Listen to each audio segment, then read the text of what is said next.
번째 시간 하도록 하겠습니다. 그러면 이번 시간에는 1단계에 관한 내용을 함께 보십니다. 현재 도시개발 사업은 3단계 절차로 이루어지게 되는데 도시개발구역을 지정하고자 하면 개발계획을 동시에 수립하도록 되어 있습니다. 그래서 개발계획과 관련된 내용을 먼저 함께 살펴놓습니다.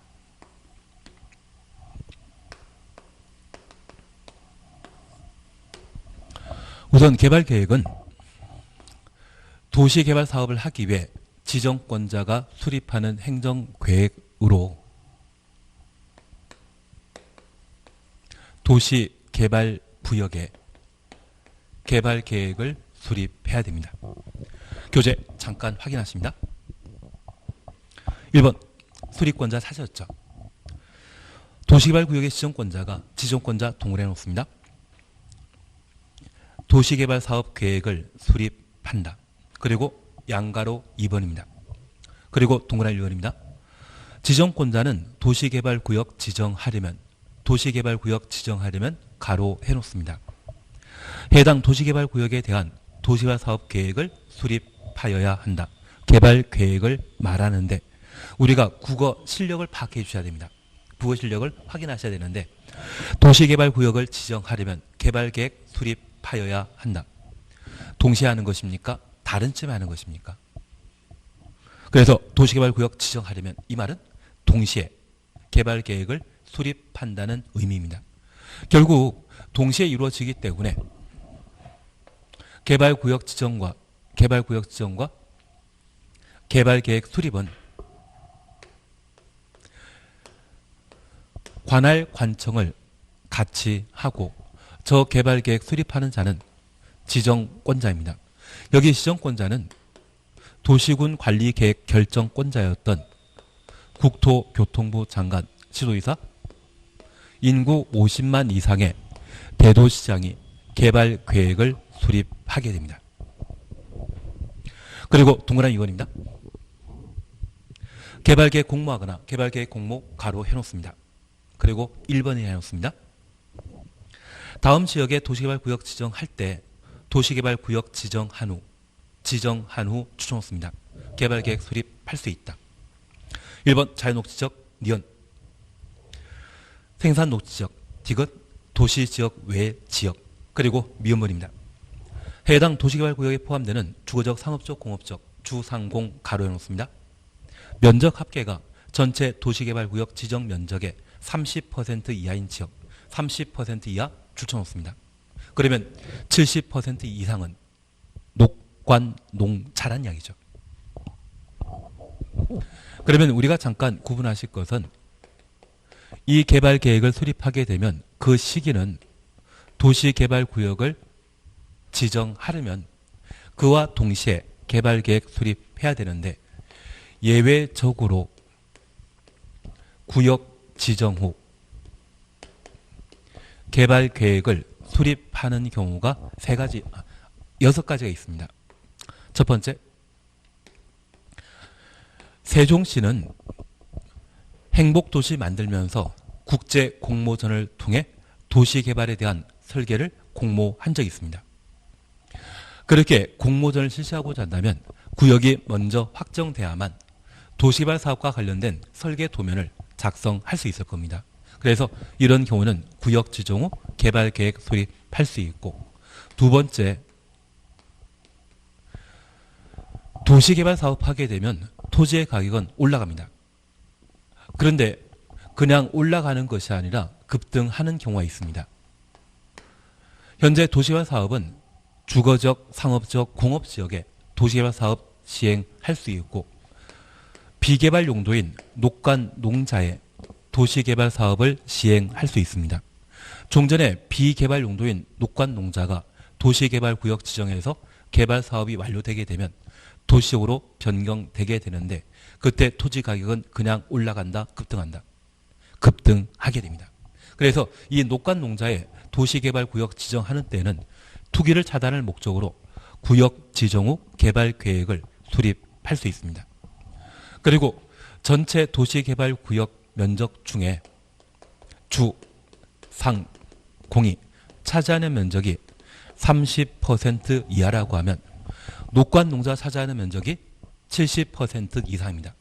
우리가 민법 공부하다 보면 주종 관계라는 것을 파악하신 적이 있는데 전체 면적 중에 70% 이상이 녹관 농자라고 하면 주가 비개발 목적이라는 이야기죠. 그러한 곳에 도시개발구역이 지정되게 되면 그때도 토지의 가격은 그냥 올라가는 것이 아니라 급등하기 때문에 구역 지정 후 개발계획 수립할 수 있습니다. 그리고 리얼번을 찾아주십니다. 국토교통부 장관이 국가균형발전 추천했습니다. 관계 중앙행정기관장과 협의하여 도시개발구역으로 지정하는 지역, 가로속에 자연, 환경, 보전 지역은 제외한다. 그러면 우리가 잠깐 구분하실 것이 있습니다. 여기 국가균형발전은 혁신도시 지정과 관련된 사안입니다.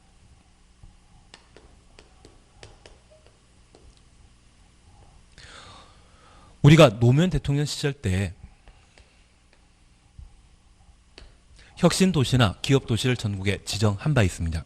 그리고 그 혁신도시가 지정되었을 때 해당 동네 가격은 그냥 올라갔다 급등했다. 급등한 적이 있습니다. 그래서 제가 아는 분도 안산 쪽에서 열심히 빌라 만들고 그냥 그렇게 사셨던 분인데 한번 망하셨거든요. 그러다가 노무현 대통령 시절에 혁신도시가 만들어지면서 전국 혁신도시 부지에 빌라만 한 10,000번 정도 개발해서 공급하셨던 분이 있습니다. 잘 돈 많이 벌었겠습니까? 못 벌었겠습니까? 엄청 버셨습니다. 혁신도시가 지정되게 되면 애초 주거 공간이 필요한데 아파트 개발 사업을 시행하기 위해서는 상당한 시간이 많이 소요되게 됩니다. 그래서 잠시 또는 일정 기간 빌라를 필요하는 수요 계층이 많아 그러한 곳을 찾아다니면서 빌라 건설하고 공급하셨는데 돈을 엄청 많이 버시더라고요. 그래서 지금은 노무현 대통령 시즌2입니다.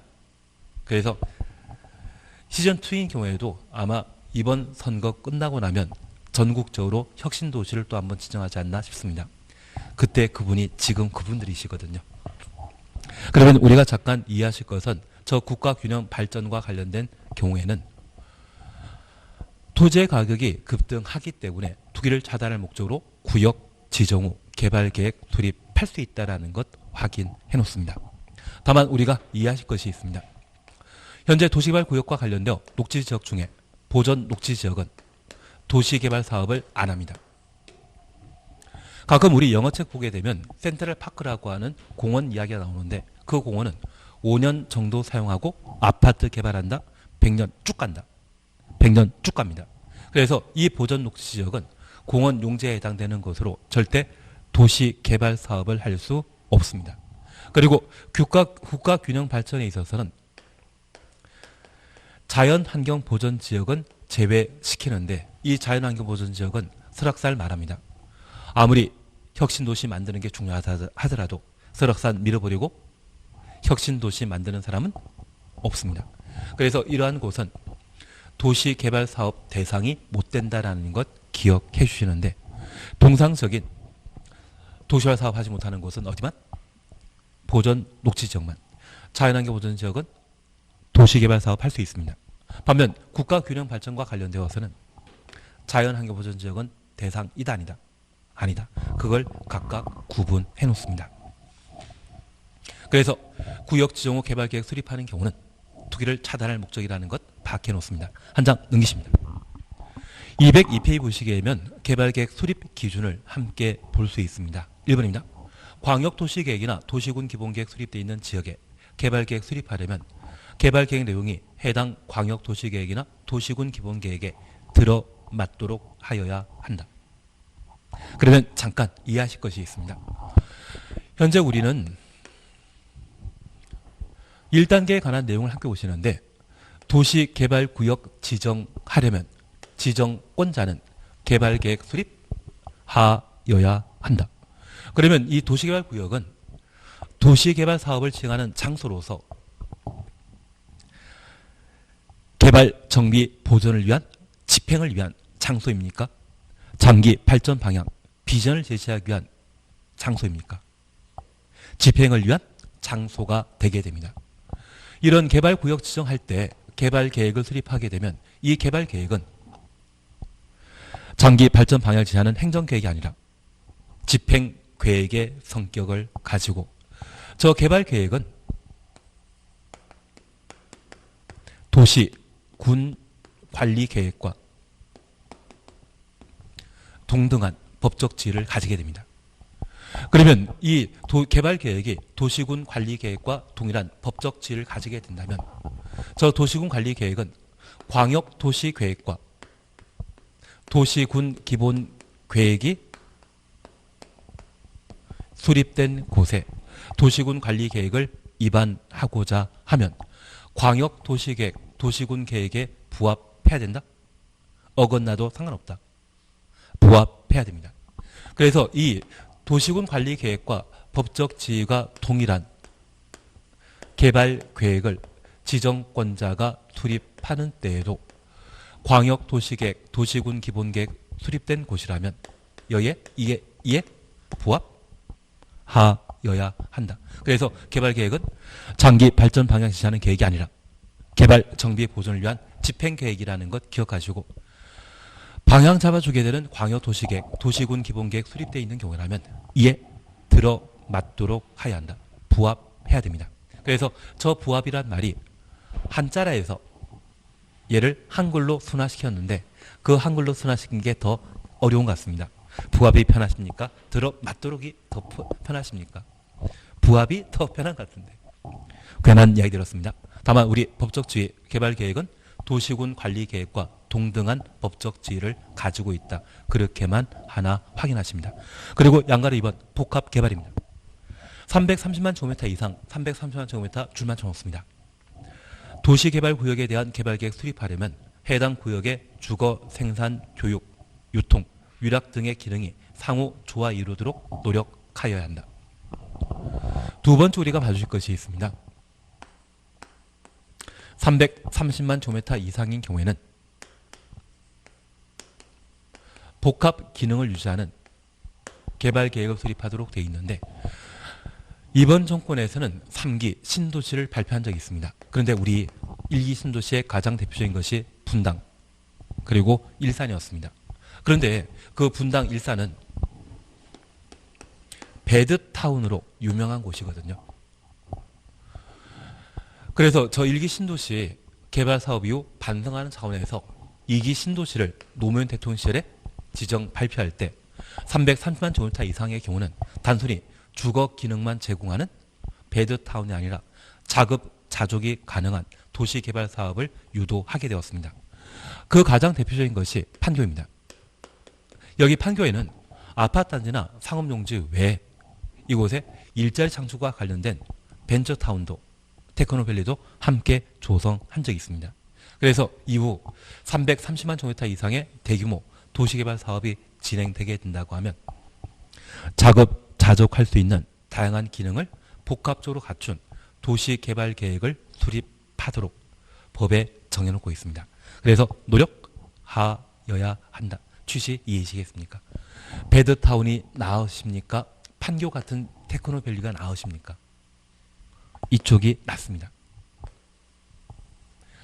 그래서 우리 3기 신도시 중에 그 단위 면적이 330만 제곱미터 이상인 곳이 있다고 하면 자급자족 가능한 도시로서 특히 경기도나 또는 서울에 좀 인접한 곳이 있다라고 하면 다양한 개발 사업 결과 부동산 가치가 좀 더 달라질 수 있는 상황이 되게 됩니다. 그래서 330만이란 말 보게 되면 그때는 복합 기능이란 말을 꼭 한번 확인해 놓습니다. 3번 개발계획 공모 체크십니다. 4번입니다. 개발계획 작성 기준 공법상 기준이란 말 나오게 되면 누가 정한다? 국토교통부 장관이 결정하도록 되어 있습니다. 그런 이런 방법으로 개발계획 수립하게 되면 저 개발계획에 담길 내용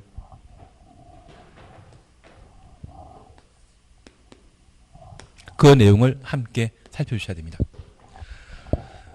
203페이지에 개발계획 내용으로서 박스 속에 1번부터 17번까지 다양한 이야기가 있습니다.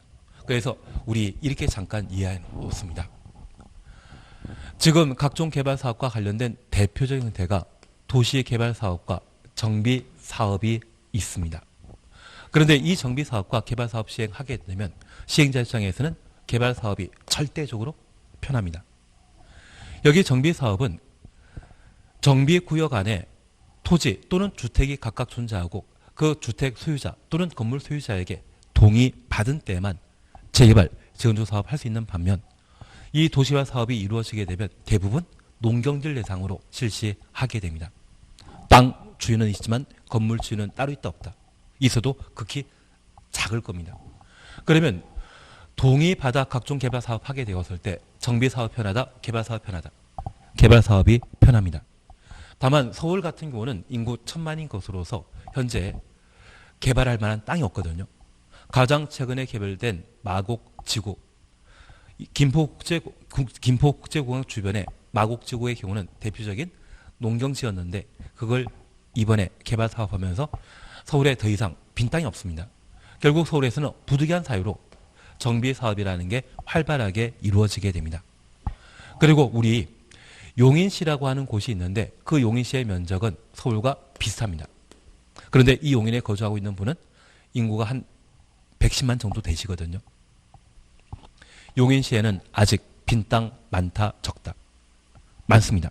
그래서 이 용인시 같은 경우는 기존 시가지 피해 다른 곳에 새로운 개발 사업을 시행할 수 있고 가장 최근에 지정된 곳으로 SK 하이닉스 반도체 공장 만들게 되는 용인시 처인구 원산면이라는 곳이 있습니다. 용처원입니다.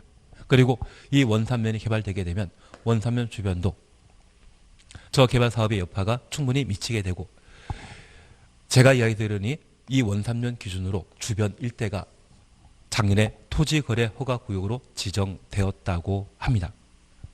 그래서 이 용인시의 경우에도 정비사업, 재개발 재건축 사업 하기보다는 무엇이?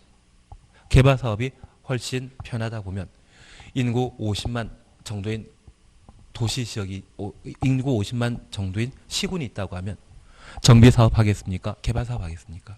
개발 사업 하는 게 편합니다. 그러면 이 개발 사업 하게 되었을 때 아무것도 없는 곳에 새로운 시가를 조성하고자 한다고 하면 이 개발 계획에 담길 내용은 많아야 된다? 적다? 많을 수밖에 없습니다. 그래서 이 개발 계획 내용에는 여러 가지 내용이 충분히 포함된다는 것 기억해 놓습니다. 다만 제가 하나 알려질 게 있습니다. 저 개발 계획에는 지구 단위 계획은 개발 계획 내용이 아닙니다.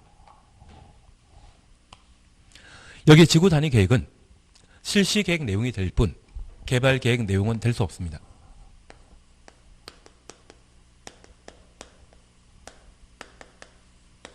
그래서 잠깐 확인해 주실 것으로서 힘드신 것 알지만 페이지를 과감히 넘겨서 실시 계획에 관한 사항으로 230페이지를 보십니다.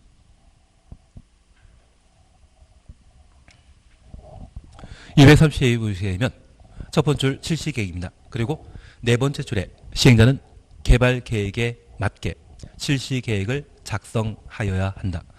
이 경우 실시 계획에는 지구 단위 계획이 포함되어야 된다. 지구 단위 계획 추천없습니다. 그래서 지구 단위 계획은 실시 계획 내용이시 개발 계획 내용이 될 수 없다라는 것 확인하십니다. 17개 외우는 게 마음 편하겠습니까? 지구 단위 계획 외우는 게 마음 편하시겠습니까? 지구 단위 계획이 훨 편한 것 같습니다. 그리고 203페이지에 다시 돌아오시면 단서의 13호부터 16호에 해당되는 사항은 도시개발구역 지정 후 개발계획에 포함시킬 수 있다. 그래서 13부터 16까지 가로 해놓으시고 지정한 후 추놓습니다. 그러면 박스에 13부터 16까지 묶어놓습니다. 도시개발구역 밖에 동그래 놓습니다.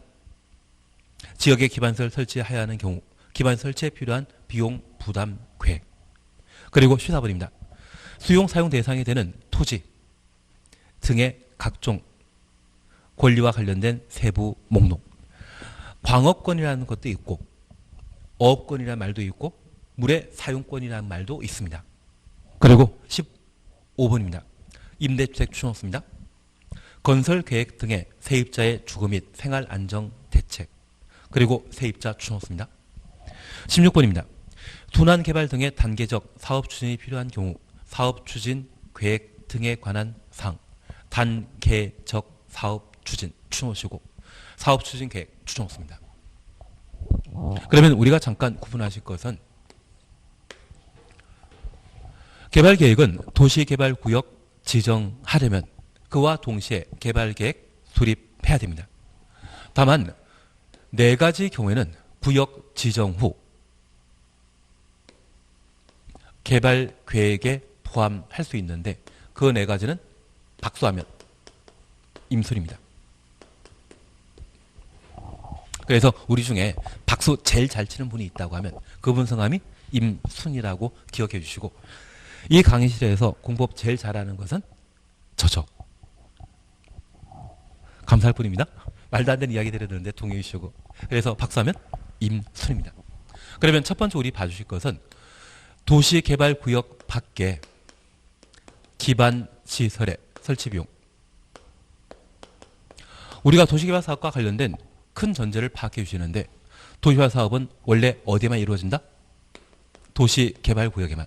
그러면 이 도시개발구역 안에 도로, 학교, 종합병원 등을 만들게 되면 그 모든 개발 비용은 시행자가 부담하도록 되어 있습니다. 그런데 이러한 신도시가 만들어지게 되면 기존 구도시와 연계했을 때 도시가 제대로 성장 발전하게 됩니다. 그러면 기존 구도시와 연결하게 되는 도로 등의 기반 시설은 도시개발구역 밖에 설치하게 되고 저 시설을 누가 비용 부담하는지 얘는 시행자 전부 부담하는 것 아닙니다. 새로운 시설이 만들어지게 되면 이 시설 만들어짐으로써 이익을 보는 자 있다면 그 수익자 부담 원칙에 따라 그 설치 비용을 안분하도록 되어 있는데 저 돈 내라는 것 쉽게 합의 이루어진다. 시간 많이 걸린다. 시간 많이 걸립니다. 그래서 기반 설치 비용에 대해서는 그 비용 합의가 쉽게 이루어지지 않기 때문에 구역 지정 후 개발 계획에 포함될 수 있습니다. 그리고 수용 사용 대상 세부 목록은 구역 지정 후 개발 계획에 포함될 수 있는데 우리 각종 등기 또는 토지 대장과 관련된 각종 권리에 대해서는 공부를 살펴보게 되면 소유권을 쉽게 파악할 수 있지만 임차권, 도시개발 사업 시행하는 자는 저 임차권 등에 대해 보상한다 안 한다. 지상권, 어권, 강호권 해야 됩니다. 우리가 이해하실 것은 우리가 민법 공부하다 보면 지상권이나 지역권에 관한 내용을 공부하시는데 얘들을 우리는 제한 물권이라 하고 이 제한 물권은 소유권의 사용수익, 처분. 그래서 사용수익과 처분을 구분하게 되면 처분권보다 우선되는 것이 사용수익권입니다. 그 사용수익권에 대해서는 보상하지 않으면 개발사업을 아예 못합니다. 다만 이러한 권리관계를 파악하기 위해서는 시간 많이 걸린다? 신속하게 처리할 수 있다. 많이 걸립니다. 심지어 분묘 기지권에 대한 보상도 해줘야 되는 경우도 있기 때문에 시간 많이 걸리게 되는 수용, 사용 대상, 세부 목록에 대해서는 구역 지정 후 개발 계획에 포함시킵니다. 그리고 임대주택 건설 계획. 1980년대만 하더라도 임차인에게 살만한 집 하나 만들어주면 땡큐였습니다.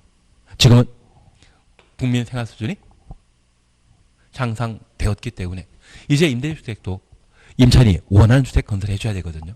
그러면 임대주택 건설과 관련된 계획은 임차인의 의견 충분히 반영해야 되기 때문에 시간 많이 걸린다. 신속하게 처리할 수 있다. 시간 많이 걸립니다. 그리고 순환 개발 방식은 도시개발 사업을 한 번에 진행하는 것이 아니라 여러 조각으로 나누어 사업하게 됩니다. 만약 이 도시개발 사업을 수용 방식으로 사업하게 되면 1구역, 2구역, 3구역 아마 토지 소유자는 죄다 1구역으로 편입시켜 달라고 요구하게 될 겁니다. 그리고 빨리 보상금 받고 그 돈 가지고 대토 구입하는 것이 4구역 맨 마지막 개발 사업하는 것보다 미리 땅 사놓고 주변 토지 가격이 그 가격이 올라가는 기다리는 게 마음 편하지. 나중에 보상을 받아도 된다? 빨리 받는 게 현실적입니다. 만약 나중에 받겠다고 하면 그분은 피한정 후견의 선고가 필요한 분이 아닌가 싶습니다. 그러면 이 순환개발사업과 관련되어 먼저 사업 시행하는 공고로 지정되는 것을 모두 원한다고 하면 협의 쉽게 이루어진다? 시간 많이 걸린다. 시간 많이 걸립니다. 그래서 이 네 가지에 대해서는 구역 지정 후 개발계획에 포함될 수 있는 네 가지입니다. 그래서 앞으로 우리 기억하실 게 박수하면 임순입니다. 그리고 이 박수하면 세단이라는 말도 기억해 주시는 게 필요합니다. 세입자의 주관정, 대책, 단계적 추진. 그래서 이 말 대신 임순이라는 말도 나올 수 있겠지만 나중에 우리가 공부 많이 하시다 보면 세단이라는 말도 시험에 나올 수 있기 때문에 박수하면 임순, 박수하면 세단이라는 말로 네 가지 구역 지정 후 개발 계획에 포함될 사항들을 각각 살펴놓는 겁니다. 그리고 여기 개발 계획 내용과 관련되어 우리가 꼭 하나 확인해 주실 것이 있습니다. 사업 시행 방식이라는 말이 있습니다. 바로 5번입니다. 도시개발 사업의 사업 시행 방식. 그래서 이 도시개발 사업을 전부 수용 방출할 것인지, 전부 환지 방출할 것인지, 또는 혼용 방출할 것인지 개발 계획이 나온 때만 가능합니다. 그런데 이 개발 계획 수립하는데 주민 공납한다 안 한다? 세 개 빼고는 다 주민 공납합니다. 단계별 집행계획 수립, 기반설 부담구역 지정 후 1년 내 기반설 설치계획 수립하는 것, 주민 의견 정지 없습니다. 그리고 도시개발법의 실시계획, 주민 의견 정지 없습니다. 그 세 개 뺀 각종 행정계획은 항상 뭐한다? 주민 의견 청취해야 됩니다. 한 장 넘기십니다.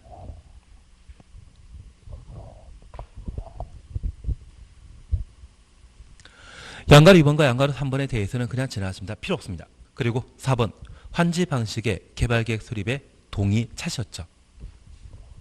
양가로 1번입니다. 지정권자는 환지 방식 주종습니다. 도시개발 사업에 관한 개발계획 수립하려면 환지 방식의 경우에는 지역의 토지 면적부터 가로 열어놓습니다. 3분의 2 이상에 해당된 토지 소유자와 엔드 개념입니다.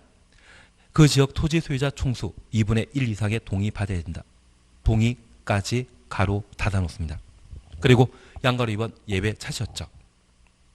지정권자는 도시개발 사업을 환지 방식으로 시행하려고 개발계획 수립하거나 변경할 때 그 시행자가 국가지방자치단체이면 국가지방자치단체 추놓습니다.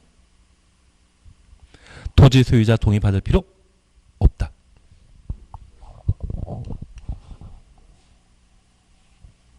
그러면 잠깐 우리가 구분해 줄 것이 있습니다.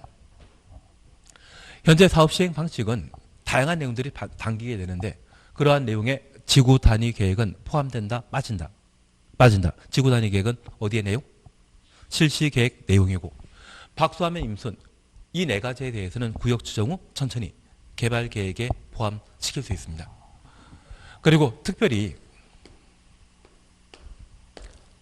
이 개발 계획 내용에는 사업 시행 방식을 수용 방식으로 할 것인지 환지 방식으로 할 것인지 그 사업 시행 방식을 결정할 수 있는데 특별히 수용 방식인 경우 지금 제가 수용 방식이라는 말 쓰는 것은 혼용 방식 배제한 전부 수용을 말하는 겁니다.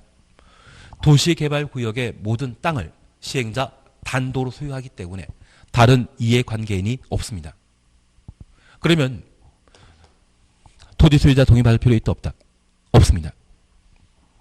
반면 환지 방식의 개발 계획을 수립하고자 한다면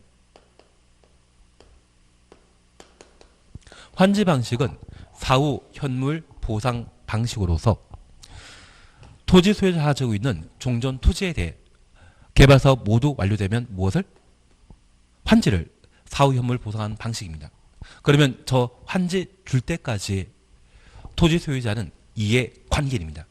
그래서 환지 방식의 개발 계획 수립하는 때는 토지 소유자 동의 받아야 하고 그 동의 요건은 지금은 천천히 기억하시는데 앞으로 20번, 30번 반복할 내용입니다.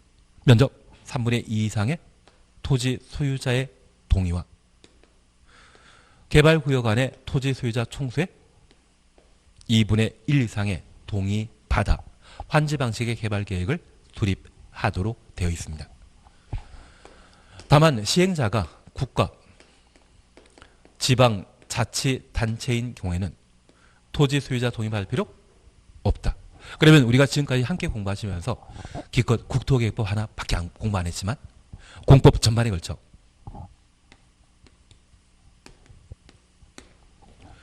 주어 주체를 공공과 민간으로 구분했습니다. 그리고 이 공공은 국가, 지방, 자치단체에 해당되는 행정청과 주택공사 등의 중앙공사, 정부투자기관 말합니다. 그리고 도시개발공사, 지방공사 말합니다. 이들을 공공이라고 하고 민간으로 구분했으며 간혹 행정청과 비행정청을 구분한 적이 있습니다. 그래서 제안과 요청이라는 말 공부하시면서 제안은 행정청 아닌 자가 행정청에게 부탁하는 것을 제안이라 하고 행정청이 다른 행정청에 부탁하게 되면 그때는 요청이라 표현했었습니다. 그래서 우리 공법은 행정청과 비행정청 구분하는 방법과 공공과 민간을 구분하는 방법이 있는데 특별히 돈 내는 거는 누구만? 민간만. 토지 소유자 동의 받아야 되는 것은 누구만? 민간만. 그에 대한 예외가 하나 있습니다. 개발법에서는 딱 두 군데를 우리가 보시는데 그 중에 하나. 환지 방식의 개발계획 수립하는 때 시행자가 국가, 지방, 자치단체인 경우에만 토지 소유자 동의 없이 환지 방식의 개발계획 수립할 수 있고 정부 투자기관이나 지방공사가 시행자라고 하면 이 경우 정부 투자기관이나 지방공사가 시행자인 경우는 토지 소유자 동의 받아야 됩니다. 그래서 얘만 뺀 나머지 경우에는 공공은 돈 낼 필요 없습니다. 공공은 동의할 필요 없습니다. 얘만 환지 방식의 개발계획 수립하는 때만 누가 국가, 지방, 자치단체, 행정청인 때만 토지 소유자 동의 생략하고 주택공사가 사업시행자라고 하면 환지 방식의 개발계획 수립하고자 한다면 뭐 받아야 된다? 토지 소유자 동의 받아야 된다라는 것 확인해 놓습니다. 그리고 동의자 수 산정 방법은 시험에 나오게 되면 아주 어렵게 시험에 나오게 됩니다. 대신 우리 하나만 확인해 놓습니다. 동의자 수 산정 방법에 있어서 1. 도시개발구역 토지 면적 산정하는 경우 국공유지 포함할 것. 국공유지 포함 주놓습니다.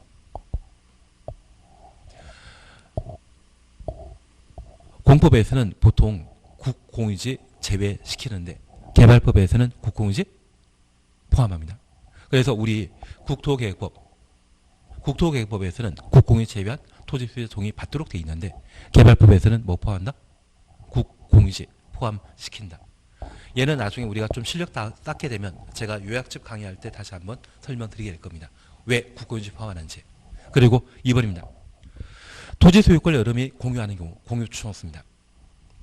대표 공유자 1명만을 해당 토지 소유자로 본다. 그래서 대표 1인이라는 걸 파악해 놓습니다. 그리고 3번입니다. 도시개발구역 지정을 위한 공람 공고일 후 공람 공고일 가로 해놓습니다. 구분 소유권을 분할하게 되어 토지 소유자가 증가한 경우에는 증가된 토지 소유자의 수는 토지 소유자 총수에 추가 산입하지 아니한다. 그래서 공람 공고 이전에 지분 쪼개기가 이루어졌다고 하면 그때는 토지 소유자가 추가되는 것이 가능하지만 여기 개발계획 수립과 관련된 공람 공고 절차, 그래서 주민 의견 청취, 공람 절차를 거쳤다라고 하면 그때는 지분 쪼개기 해봤자 자기에게 보장되는 게 없습니다.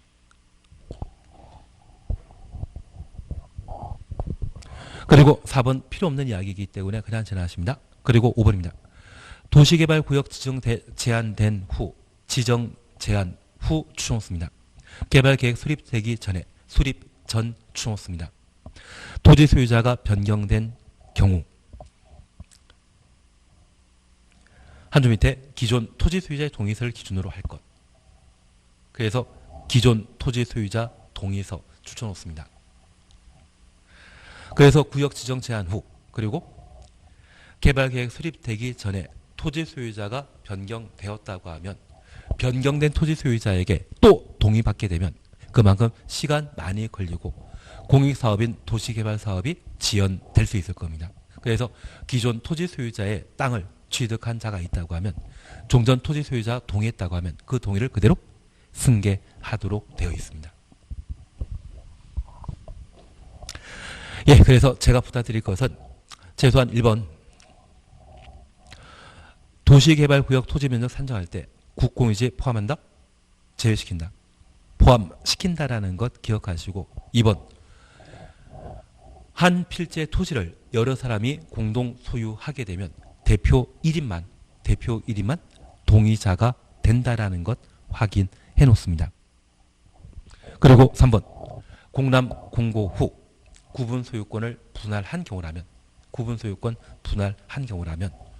분할 전에 공람 공고 전에 토지 소유자 기준으로 하지 새로 증가시킨다? 추가 산입한다 안 한다? 추가 산입하지 않는다라는 것 확인해 놓습니다. 그래서 여기 도시개발구역 지정과 관련된 공람 공고가 아주 중요합니다.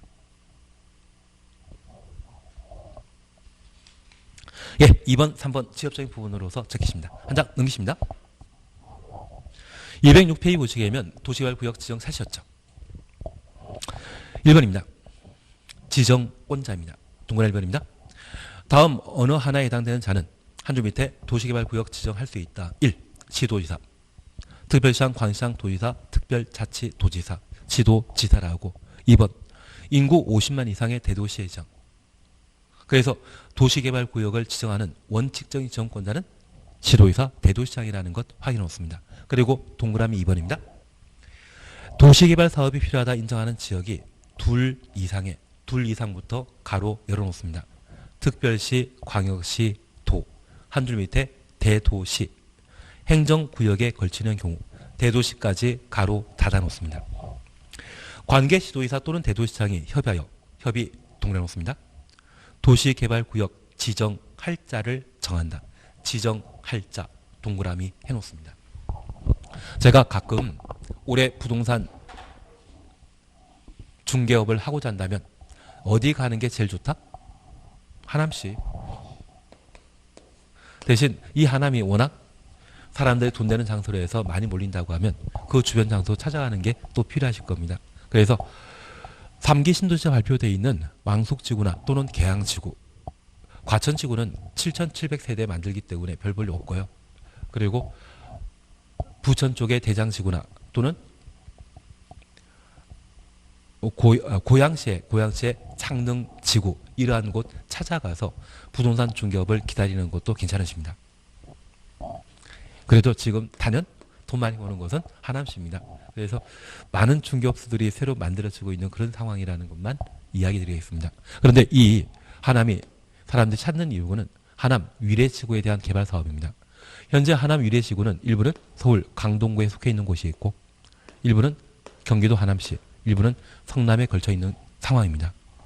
그러면 이 하남 위례지구의 경우에는 서울특별시와 경기도와 성남시에 걸쳐 있습니다. 이러한 곳에 도시개발 사업을 시행할 때 그 지정권자는 공동 지정한다? 드립니다. 여기 도시개발 사업은 집행에 관한 사항으로 사공이 많으면 배는 산으로 가버립니다. 그래서 이렇게 둘 이상의 시도, 대도시에 걸쳐 도시개발구역 지정하게 되면 이들이 상호 협의하여 한 명을 지정권자로 결정하도록 되어 있습니다. 그리고 이 지정권자가 도시개발 사업과 관련된 1단계, 2단계, 3단계에 걸친 관할관청입니다. 환지계획만 빼고 환지계획은 누가 관할관청이다? 시군구청장. 나머지는 관할관청이 지정권자인데 이 지정권자의 자리는 진짜 보직입니다. 돈 되는 자리입니다. 남에게 양보할 수 있는 서울시장, 성남시장, 경기도지사 아니십니다. 그래서 보통 협의가 성립된다, 협의 불성립한다. 불성립되는 경우가 허다합니다. 다만 우리가 다시 기억하실 것은 둘 이상의 시도, 대도시에 걸쳐 도시개발구역을 지정하려고 한다면 시도지사, 대도시장이 서로 협의하여 지정권자, 이 세 명 중에 누가 도시개발구역 지정권자를 할 것인지 결정하도록 되어 있습니다. 협의가 불성립하면 국토교통부 장관이 도시개발구역을 직접 지정해버립니다. 돈 되는 걸 알고 있기 때문에 국토교통부 장관이 직접 지정할 수 있다는 것 밝혀놓습니다. 그래서 우리 이번 국토교통부 장관 차셨죠. 국토교통부 장관은 다음 각호 어느 하나에 해당되게 되면 도시개발구역을 지정할 수 있다. 그러면 이제 우리 예를 잠깐 확인하십니다. 1단계에 관한 사항으로 이제 개발구역에 관한 내용을 함께 살펴보시는데 우리 공법의 학습 방법은 대상과 절차. 대상은 교재 순서에 따라 뒤에 나오기 때문에 천천히 봐주시고 현재 도시개발구역 지정할 수 있는 자는 원칙적인 지정권자는 시도지사, 대도시시장이며 예외적인 지정권자가 국토교통부 장관입니다. 우리가 국토계획법 공부하시면서 도시군 관리계획의 결정권자는 국토교통부 장관, 시도지사, 대도시장. 그래서 이 도시개발법은 원래 국토법과 한 법률이었는데 워낙 법량이 많다 보니 분리시켜 놓은 것이거든요. 그래서 이 개발구역의 지정권자는 도시군 관리계획의 결정권자와 동일합니다. 다만 예외적인 지정권자는 국토교통부 장관인데 저 국토교통부 장관이 도시개발구역을 지정할 수 있는 예외 5가지를 함께 살펴놓습니다. 첫 번째 기억하실 것은 천국이입니다. TV 광고 보다 보면 알바천국이라는 광고 나오는데 그때 천국이 찾더라고요. 그래서 우리 206페이지 1 국가가 도시개발 사업 실시할 필요 있는 경우 국가 추천했습니다. 세종시가 가장 대표적인 사업 형태가 되게 됩니다. 그리고 가끔 1기, 2기, 3기 신도시 지정 발표 있죠. 그런 사업이라면 누가 주도한다?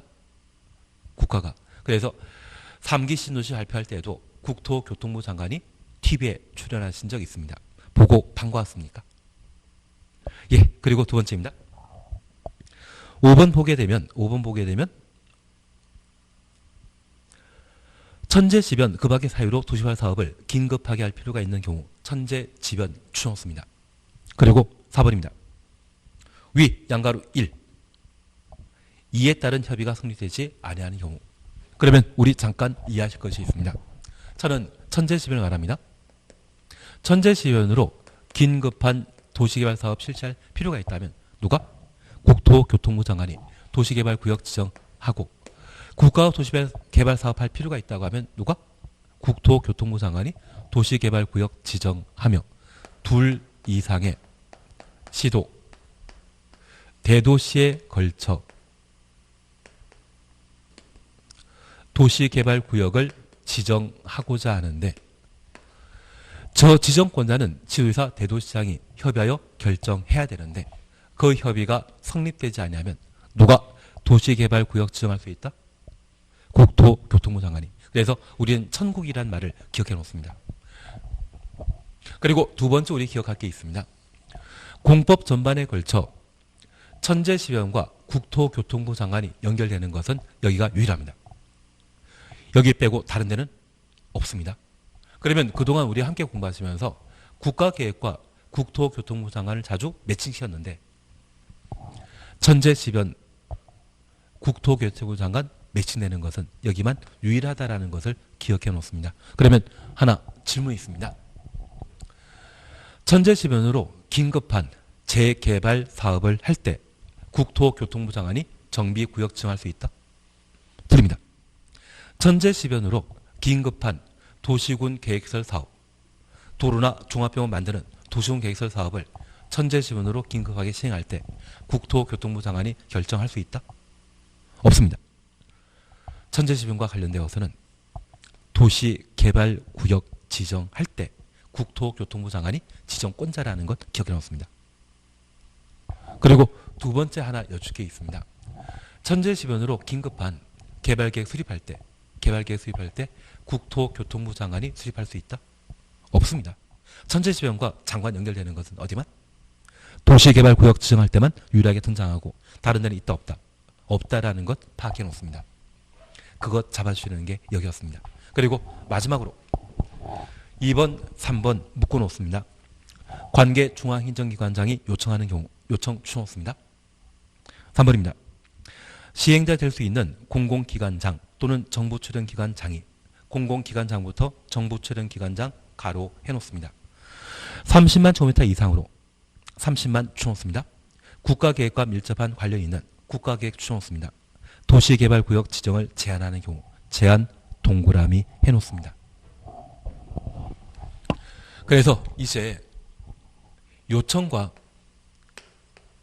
제한이란 말을 각각 보셨는데 저 요청은 행정청이 한다, 비행정청이 한다. 행정청이. 그래서 관계 중앙행정기관장. 여기 관계 중앙행정기관장은 문화체육관광부 장관이 관광단지를 만들고 싶어 합니다. 단지 조성사업과 시가지 조성사업은 도시개발사업이라 했습니다. 그래서 관광단지 만들겠다고 요청하게 되면 국토교통부 장관이 도시개발구역 지정할 수 있습니다. 그런데 충남도지사가 또는 서울시장이 도시개발 사업 하고자 한다면 직접 지정하면 되지. 장관에 요청할 필요 있다 없다? 없습니다. 그리고 인구 50만 이상의 대도시라고 하면 수원이나 천안을 말하게 될 텐데 그 천안시장이 도시개발 사업 하고자 한다고 하면 직접 지정하면 되지. 요청할 필요 없습니다. 그리고 이 시도에는 기초단체로서 서울특별시에는 25개 구, 경기도에는 31개 시군으로 구성되게 되는데 저 시군구를 우리는 기초단체라 표현합니다. 저 기초단체는 행정청 상호 안에는 상하, 계급이 형성되기 때문에 기초단체장은 광역단체장에게 도시개발구역 지정을 요청하지 이 사람 패싱하고 국토교통부 장관에게 직접 요청하는 법 없습니다. 그래서 시군구청장이 도시화 사업 필요하다고 하면 누구에게? 시도의사에게 요청해서 시도의사가 도시개발구역을 지정하게 됩니다. 국내 최초 혼용 방식으로 사업하게 되는 탕정 2지구는 충청남도 아산에 소재했는데 아산시장이 탕정 2지구에 대한 도시화 사업 필요하다고 하면 누구에게? 충남도지사에게 도시개발구역 지정 요청하면 충남도지사가 도시개발구역 지정하는 것이지 시군구청장 요청해서 국토교통부 장관이 지정한다? 말도 안 됩니다. 그래서 국토교통부 장관에게 요청할 수 있는 자는 중앙행정기관장 장관만 할 수 있고 지방행정청은 시도의사, 시군구청장은 요청한다 안 한다? 시도의사, 대도시장이라면 직접 지정하고 시군구청장은 특별시장, 광역시장, 도지사에게 요청하면 되지 장관 찾아가는 것 아닙니다. 그리고 두 번째입니다. 여기 제안과 관련되어서는 정부 투자기관, 공공기관장은 주택공사 등을 말합니다. 그리고 주택공사 본사가 어디 있다? 잘 모른다. 그러면 한전 어디에 있다? 나주에 있습니다.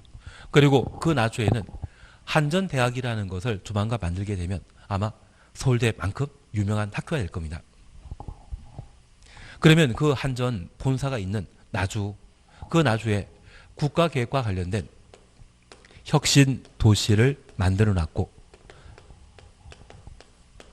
그 면적이 얼마? 30만 제곱미터 이상. 저 30만이라고 하면 몇 명 살 수 있다?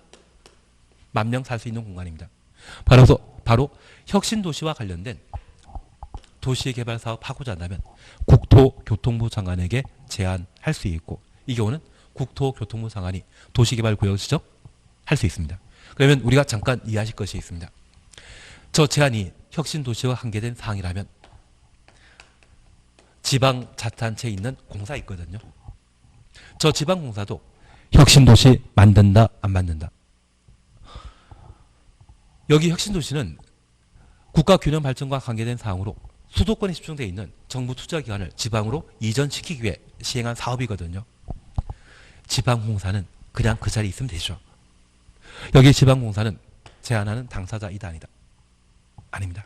만약 이들이 도시개발 사업이 필요하다고 하면 시군구청장 제안하고요. 시군구청장은 시도의사 요청하고 지도의사가 도시개발구역을 지정할 수 있을 겁니다. 그래서 제가 부탁드리는 것은 여기 제안은 지방공사장은 제안한다 못한다? 못한다. 정부 출연기관 장,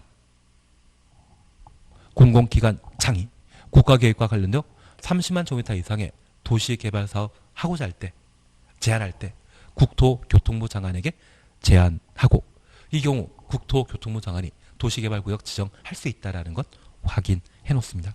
그래서 우리 원칙적인 지정권자와 예외적인 지정권자, 우리 시험에 뭐가 나온다? 예외가 시험에 나온다는 것 기억하시면서 전국이 요청 제안을 정확하게 구분해 주셔야 됩니다. 쉬었다 하십니다.